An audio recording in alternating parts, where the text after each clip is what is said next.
National Weather Service in Wilmington has issued a severe thunderstorm warning for southern Madison County, northern Fayette County, Ohio, southeastern Clark County until 6:15 p.m.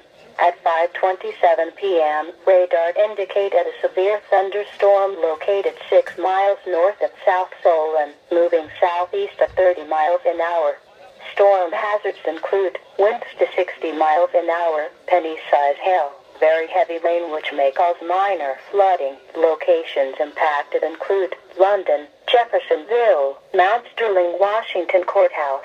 In addition, Lafayette, South Solon, Shady Grove, Newport, Madison Lake, Brook Walter, Midway, and Lily Chapel are near the path of this severe thunderstorm.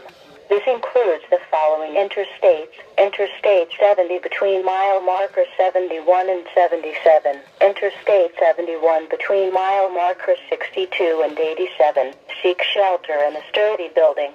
Stay away from windows and doors until the storm has passed. To report severe weather, go to our website at weather.gov/ILM and submit your report via social media when you can do so safely.